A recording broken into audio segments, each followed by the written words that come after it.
भाव्या और काव्या दोनों देवरानी जेठानी थी। भाव्या बड़ी थी, लेकिन काव्या भाव्या के मुकाबले बहुत होशियार और चालाक थी।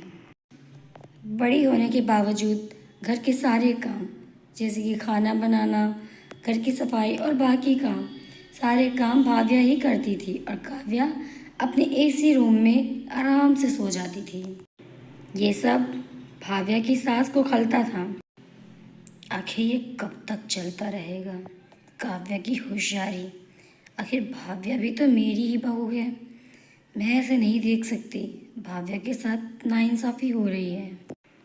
मुझे कुछ तो करना ही होगा। अगले ही दिन भाव्या काव्या दोनों इधर आओ। इसी वक्त भाव्या काव्या दोनों ही अपनी सास के पास आती हैं। ये मेरा फैसला है कि आज से तुम दोनों का काम आधा आधा बांट दिया जाएगा। एक वक्त भाव्या खाना बनाएगी और काव्या घर की सफाई करेगी। दूसरे वक्त काव्या खाना बनाएगी और भाव्या घर की सफाई करेगी। काव्या ने फिर से होशियारी की। जी माँ जी, मैं लेकिन दिन की रसोई लूँगी। उसकी सास ने बोला, हाँ हाँ ठीक है। और अगले ही दिन काव्या अपने काम पर लग जाती। दोपहर को और काव्या ने दोपहर होते ही दाल चावल उबाल कर रख दिया। उसने जानबूझकर दोपहर की रसोई ली थी, क्योंकि उसे अच्छे से पता था कि घर के आदमी दोनों बाहर काम पर रहेंगे। घर में बचेगा कौन? उसकी सास, उसकी जेठानी और वो खुद। इस बात का फ़ायदा उठाते हुए उसने दिन की रसोई ली थी। फिर से वैसा ही सब कुछ चलने लगा। काव्या जल्दी जल्दी दाल चावल उबाल कर अपने एसी कमरे में सो जाती और भाव्या रात की रसोई सबके लिए ढेर सारी रोटियां और भोजन बनाती। ऐसा कुछ दिन चला। उसके बाद काव्या कितनी होशियार है। अगर तू मेरी बहू है ना, तो मैं भी तेरी सास हूँ। फिर से अगली सुबह उसने अपनी दोनों बहू को आवाज़ लगाई। दोनों भाव्या और काव्या, मेरे पास एक ख़ानदानी हार है जो मुझे तुम दोनों में से किसी एक को देना है, जो मुझे मेरी सास ने दिया है। ये हमारे यहाँ सालों से परंपरा है। हम अपनी सर्वगुण संपन्न बहू को देते हैं ये ख़ानदानी हार।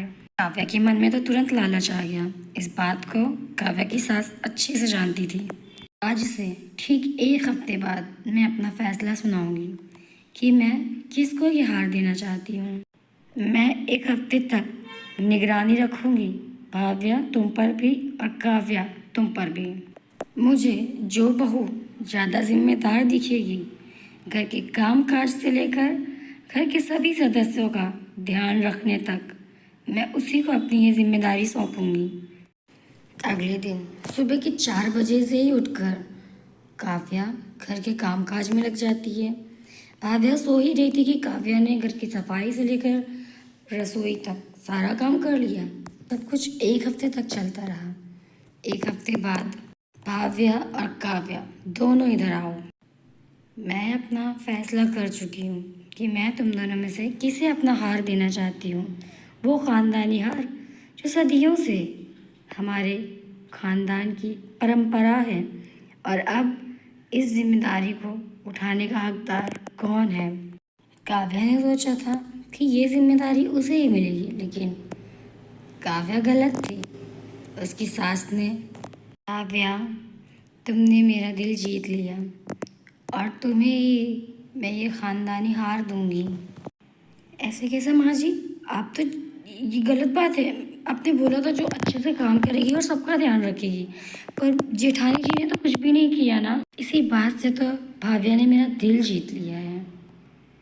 काव्या, जब से तुम्हें इस प्रतियोगिता के बारे में पता चला, जब से मैं तुम्हें देख रही हूँ, तुम्हारा रहन सहन घर के काम काजों की तरफ ज़्यादा रहा। और मेरी भाव्या, उसे जब से ये सब कुछ पता चला, वो घर के कामों से बिल्कुल दूर सी हो गई। जबकि इस प्रतियोगिता की पहले वही सारे घर के काम काज सब कुछ वही देखती थी।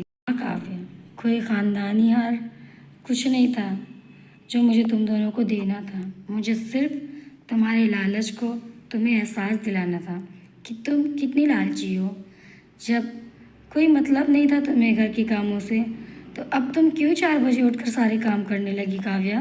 काव्या की नज़र शर्म से झुक चुकी थी, लेकिन उसकी सास ने भाव्या और काव्या दोनों को ही गले से लगाकर, तुम अभी नादान हो, मानती हूँ तुम्हारे अंदर नादानियाँ भरी है, लेकिन भाव्या भी तुमसे बहुत ज़्यादा बड़ी नहीं है। जिस तरह उसने घर को संभाला है काव्या, मैं तुमसे भी वही उम्मीद करती हूँ।